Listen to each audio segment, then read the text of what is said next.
এই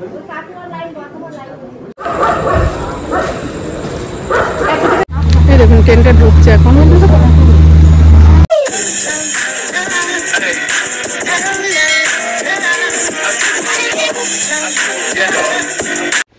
good morning বন্ধুরা, and welcome back to my channel. আশা করি আপনারা প্রত্যেকে খুব ভালো আছেন, আমিও খুব ভালো আছি। আজকে হলো সানডে দিন নতুন একটা ভিডিও নিয়ে চলে এসেছি। আর 11টা বেজেও গেছে। সকাল থেকে দেখেন বেডশিট সব পরিষ্কার করে বিছানা টিছানা ঠিক করে ঘরের কাজ সেরে ঘরটা মুছে পুরো ফ্রেশ হয়ে চলে এসেছি। আর একবারে স্নান করলাম না, এমনি ফ্রেশ হয়েছে, গায়ে জলও দিয়েছি, কিন্তু দুপুরবেলা আবারও স্নান করতে হবে। কারণ রান্নাঘরে ঢুকলে প্রচণ্ড গরম, রোদ যেমন হয়েছে এই দেখুন তেমন গরম, রোদ গরম দুটোই আছে। ওর জন্যেই সকালে ফ্রেশ হয়ে শাড়িটা চেঞ্জ করে নিয়েছি। দুপুরবেলা আবারও স্নান করবো, রান্না করব। দেখি মোচা আপনার দাদাভাই কেটে দিয়েছে, চিকেনও হবে। দেখি কি হয় না হয়, দেখতে থাকুন, সাথে থাকুন, ভিডিওটি অবশ্যই ভালো লাগবে। দেখছি বন্ধুদের সঙ্গে একটু দেখা করি, চলুন। আর সকালে তো আমাদের সব ব্রেকফাস্টও হয়ে গেছে, রুটি সবজি এইসবই করা হয়েছিল, সব খাওয়া দাওয়া হয়ে গেছে। সেগুলো চা আজকে কিছু শেয়ার করে নিই। আজকে 11টা থেকে ভিডিওটি স্টার্ট করলাম, চলুন। সানডে তো, কালকে মানডে পরীক্ষা আছে, পড়তে বসছে। আমি দাদা ভাই একটু চিকেন আনতে গেছিলো, এইমাত্র আসলো। মোচা কেটে দিয়েছি, আলু কাটা হয়ে গেছে, এটার মধ্যে চিকেন আছে, ব্যাস দেখি চলো। আর বন্ধুদের রান্না করতে করতে মরছি, এটা তো বলাই হয়নি আজকে, কারণ ওদের ঠিক ছিল না। বললো যদি আসি তাহলে তোমাকে তোকে ফোন করবো। আজকে আমার পিসির মেয়ের ঘরের নাক নিয়ে আসছে, ও জামাইয়ের কাছে যাবে। সবার কিটক্যাট, এই মাঝে মাঝে কিটক্যাট দিয়ে দেবে। মাংস বসিয়ে দিয়েছি, ডাল হচ্ছে। মোচাটা না আজকে কেটেছি বলে যায় না, তিতে তিতে লাগছে, ওই জন্য ভাবছি মোচাটা দিদিরা খাবে কি বলতে পারছি না। হচ্ছে ডাল, ডিমটা ঝোল করবো না, ডালটা একটু ভাজা ভাজা হবে তো খাওয়া হবে। চলো মাংসটা জল দিয়ে দিয়েছি, হোক। রান্নাটা বসিয়ে দিয়ে হাওয়া খেতে চলে এসেছি। এত গরম পড়েছে বন্ধুরা, কি বলবো, সত্যি। একটু হাওয়া খায়। আর দিদির মেয়ে দিদি, এই যে এখন সবাই পূজার মার্কেটিং, একটু আমার বাড়িতে আসছে, আসার পর তো আবার মার্কেটিং শুরু করে দিয়েছে। কারণ বুঝতেই তো পারছেন, নবদ্বীপ চলে এসছে, দেখে আর ঠিক থাকতে পারছে না। তারাও মনে হয় কিছু টুকটাক কেনাকাটি করছে। ফোন করেছিলাম, বললো আসছি। রান্না হয়ে গেছে, শুধু ডালটা হবে। আর মাংসটা তো একটু হলে হয়ে যাবে, কেবল তো জল দিয়ে আসলাম, মাংসটাও হয়ে গেছে বললেই চলে। তা এখন স্নান করে শুধু পূজা দেওয়াটা বাকি আছে। একটু হাওয়া খেয়ে নিই। কটা বাজে গো? 12:30, পৌনে 1 বেজে গেছে। এখন শুধু স্নান করে পূজা দেবো, ব্যাস। রান্নাঘরটা ক্লিন করে নেবো, একটু হয়ে যাবে। চলো একটু ঠান্ডা হয়ে নি, হ্যাঁ, তারপর আসছি। খুব গরম পড়েছে, 2 দিন বৃষ্টি হয়েছিল, সবাই বিরক্ত হয়ে যাচ্ছিল না, এখন আবার গরম পড়েছে।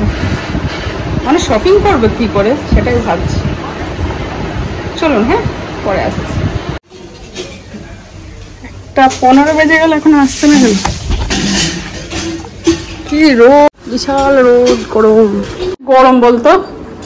দেখি টুম্পাদের একটু দেখায়, করা হচ্ছে।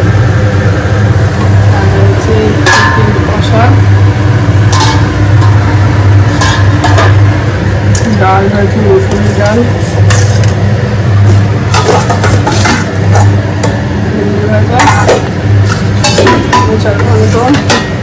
ভাত।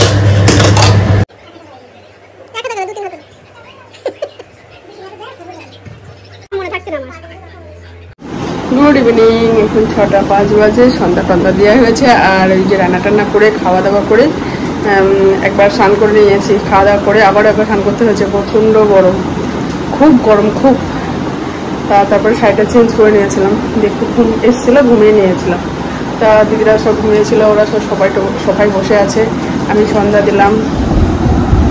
দাদা ভাই এখন বললাম চাটা করতে যাই, ওরা যাবে হচ্ছে এই 11:30 ট্রেনটাই।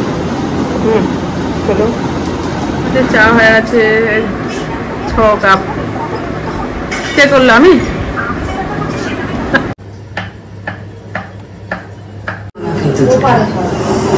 ওকে দে, বেলতে দে। হ্যাঁ কি সিরিয়াল এটা দেখাই হয় না। লুচিওয়ালা কি করে শিখলো? লুচি খুলবে তো আবার ওই যে করে সে করে দিতে বাবা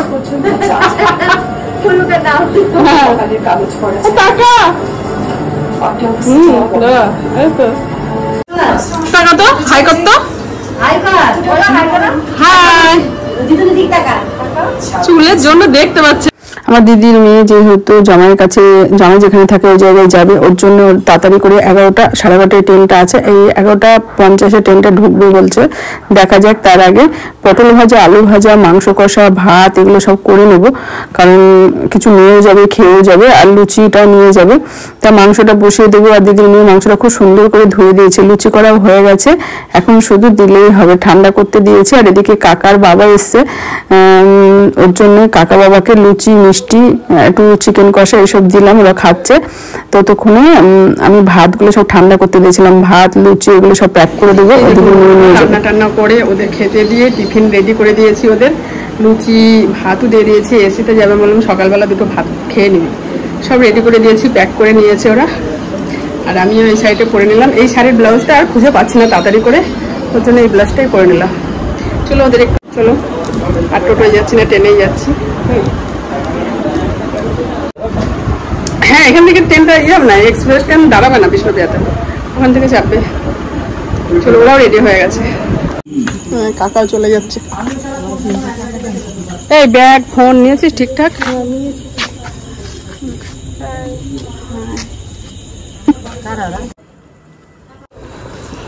ব্যাগে কি নিয়েছিস? বাড়ির কাছে ট্রেন হলে মিস হবে মনে হয়, এখনই তো চলে যাবো। আর তুই শুধু জল আছে কত লিটার? 5 লিটার, 4 লিটার, 4 লিটার জল।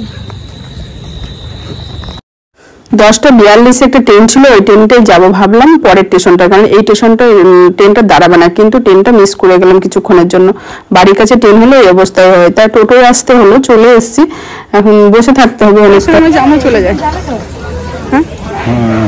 হ্যাঁ, আমরা যাবো।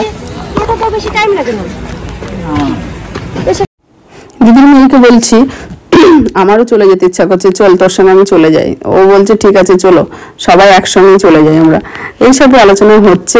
আর ও অনেক কটা ব্যাগ প্রচুর ভারী হয়েছে, যেহেতু বেশ মাস 1 মাস তো থাকবেই, ওর জন্য অনেক জিনিস আছে। আর ট্রেনটা এবার ঢুকবে, আর 12টার সময় ট্রেনটা কারেক্ট 12টায় ঢুকেছে। আর এরকম সিঁড়ি পার হতে হচ্ছে। আমাদেরটা 12টায় ঢুকবে। দাদাভাই দেখছে কটায় ট্রেন। আরে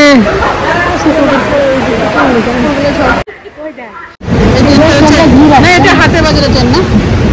ট্রেনের নামটা কত সুন্দর, হাটে বাজার। হাটে বাজার আমাদের ট্রেনের অ্যালাউন্স করে দিয়েছে। কত নম্বরে? এই দেখুন ট্রেনটা ঢুকছে এখন। এটা এসে আছে না?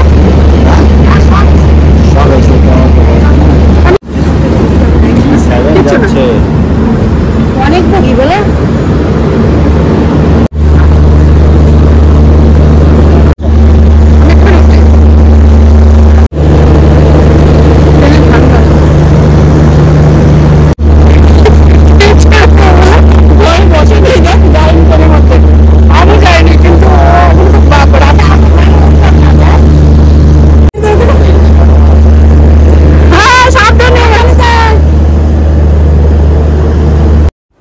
ট্রেনে উঠে দেওয়ার পর সবারই একটু খারাপ লাগছিল। তা আমি ভয় পাচ্ছিলাম, আমার দাদাভাই এক্সপ্রেস ট্রেন তো বেশিক্ষণ দাঁড়ায় না, তাও ট্রেনটা ছেড়ে দিয়েছিল, আর ও তো অভ্যাস আছে, সেইভাবেই নেমেছে। তা যাই হোক, দোকার বলে রওনা দিল, সাবধানে পৌঁছেও গেছে। আমি পরে তো ভিডিওটা ছাড়ছি, পৌঁছে গেছে। চলো এখন বাড়ি, টোটো ধরবো, টোটো করেই যেতে হবে। এই দেখুন, চলো। আর বন্ধুরা, এই যেতে যেতে ভিডিওটি আমি শেষ করবো। আর ভিডিও যদি কিছু ভালো লেগে থাকে অবশ্যই কমেন্ট করে বলবেন, লাইক শেয়ার সাবস্ক্রাইব করতে ভুলবেন না। আপনারা ভালো থাকবে, সুস্থ থাকবে, সকল সময় হাসি খুশি থাকবে। আজকের মতো bye bye, good night, by.